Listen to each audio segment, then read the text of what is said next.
মাঠ পর্যায়ে মানুষের ব্যাপক সাড়া, মানুষের মধ্যে সবচেয়ে সাড়াটা বেশি হচ্ছে এখন এই কারণে যে আমরা এমন 11টা দল মিলে ঐক্যবদ্ধ হয়েছি যে 11টা দল অভ্যুত্থান পরবর্তী বাংলাদেশে মানুষের উপরে জুলুম করে নাই, যে 11টা দল চাঁদাবাজি করে নাই, মানুষকে মিথ্যা মামলা দেয় নাই, মামলা বাণিজ্য করে নাই, হয়রানি করে নাই, হয়তো উপকার করার চেষ্টা করছে কিন্তু ক্ষতি করে নাই।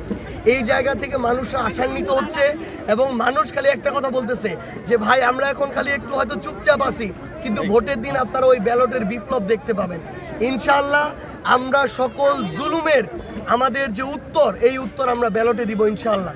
তো আমরা মানুষের কাছে গিয়ে যেটা বুঝতেছি যে ইনশাআল্লাহ আমরা যদি 12 তারিখে একটা স্বচ্ছ ভোট নিশ্চিত করতে পারি, প্রশাসন থেকে শুরু করে সরকারের সার্বিক সহযোগিতায়, রাজনৈতিক দলগুলোর সহযোগিতায়, তাহলে শুধু পঞ্চগড়ে এক আসন না, পুরো বাংলাদেশে 11 দলীয় ঐক্যবদ্ধ বাংলাদেশ এবার সরকার গঠন করবে ইনশাআল্লাহ।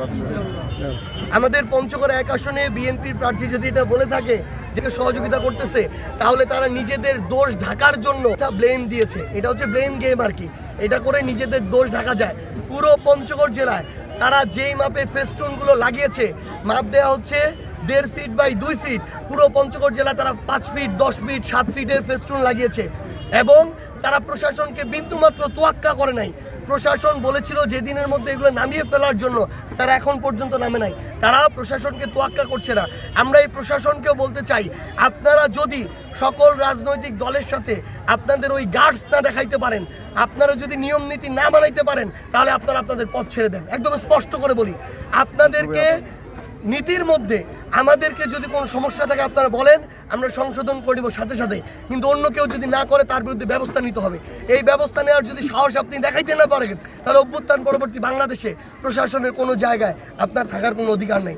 আমরা স্পষ্ট করে একটা কথা বলি, আমরা প্রশাসনকে সহযোগিতা করতে চাই, অন্যান্য রাজনৈতিক দলের সাথে আমরা সুন্দর সম্পর্ক চাই, আমরা একটা সুষ্ঠু ভোট চাই, কিন্তু আমরা এই জায়গায় দেখতেছি বিএনপির স্থানীয় পর্যায়ের নেতাকর্মীরা মানুষকে হুমকি ধামকি দিতেছে।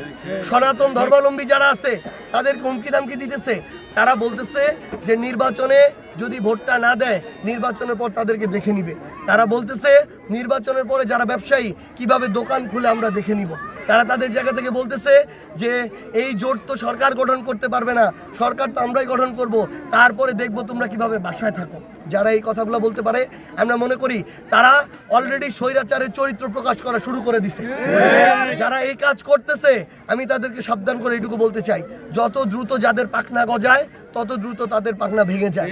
এই জন্য আপনাদেরকে আমরা আহ্বান করব, সবাই মিলে সুন্দর করে মানুষের কাছে যাই, মানুষের কাছে ভোট চাই। মানুষ সিদ্ধান্ত নেবে কাকে ভোট দিবে, কিন্তু আপনারা যদি এগুলো করেন ভোট বাড়বে না, ভোট বরং কমবে। মানুষ এখন ওই দিনে নাই যে আপনি ধমকাবেন আর মানুষ আপনার জুলুম সহ্য করে মুখ বুজে থাকবে। ইনশাআল্লাহ আমরা আমাদের জায়গা থেকে মনে করি যে মানুষ এবার ইনসাফের পক্ষে থাকবে, জুলুমের বিরুদ্ধে থাকবে।